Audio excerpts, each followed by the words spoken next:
Hello everyone, অনিসার চ্যানেলে সবাইকে জানাই স্বাগত। আমি অনিন্দিতা আজকে এই সুন্দর জুয়েলারিটার মেকিং টিউটোরিয়াল নিয়ে তোমাদের জন্য চলে এসেছি। টগর ফুল, কত সহজ পদ্ধতিতে এই টগর ফুলের জুয়েলারিটা আমি বানিয়েছি সেই ভিডিওই আজকে শেয়ার করব। তাহলে চলো শুরু করি।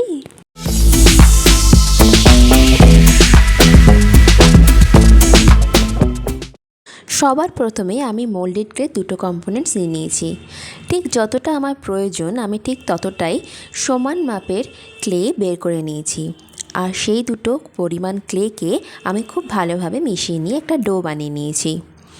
এরপরে একটা প্লাস্টিকের ওপর রেখে আমি একটা বেলুন দিয়ে পাতলা করে, খুব পাতলা নয় একটু থিক রেখে আমি বেলে নিয়েছি।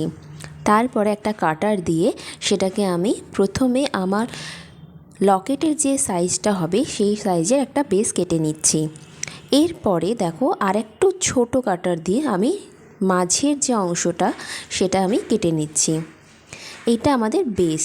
এরপরে বেসটাকে আমি একটুখানি টুলস দিয়ে টেক্সচার দিয়ে নিচ্ছি। টেক্সচার দেওয়া হয়ে গেলে আমি একে একে লকেটের সম্পূর্ণ অংশগুলো লাগাবো।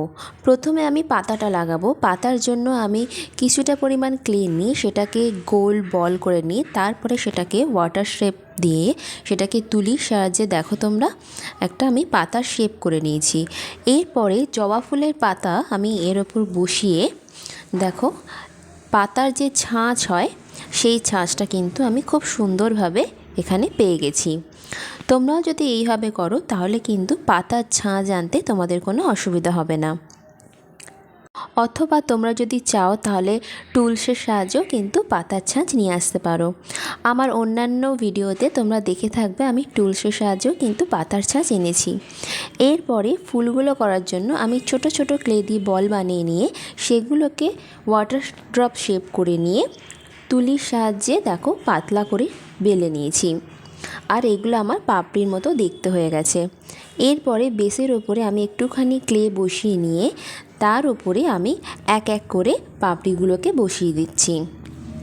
তোমরা দেখো আমি কীভাবে করছি। আমার চ্যানেলের ভিডিওগুলো যদি তোমাদের ভালো লেগে থাকে তাহলে কিন্তু চ্যানেলটাকে সাবস্ক্রাইব করো। এছাড়াও তোমরা যদি কোনো জুয়েলারি মেকিং দেখতে চাও তাহলেও কিন্তু আমাকে কমেন্টস করে জানাতে পারো। পাপড়িগুলো বসানো হয়ে যাওয়ার পরে আমি একটা টার্সেলের জন্য একটা ছিদ্র করে নিচ্ছি। নিডল দিয়েও তোমরা কিন্তু ছিদ্রটা করে নিতে পারো। এরপরে এটা শুকনো হয়ে গেলে দেখো এটা কত সুন্দর দেখতে লাগছে। এরপরে আমি এটাতে রং করব। পুরো লকেটটাকেই আমি কিন্তু খুব সুন্দরভাবে রং করে নেব। এরপর রংটা শুকিয়ে গেলে আমি কিন্তু ভার্নিশ অ্যাপ্লাই করে নেব। আর তারপরে টার্সেল দিয়ে আর কিছু বিডস দিয়ে সুন্দর করে ডেকোরেট করে নেব। তোমাদের ভিডিওটা কেমন লাগলো অবশ্যই কমেন্টস করে জানিও। ভালো লাগলে লাইক করো আর চ্যানেলটাকে করো সাবস্ক্রাইব। তাহলে দেখা হচ্ছে পরের video. Till then take care and thank you.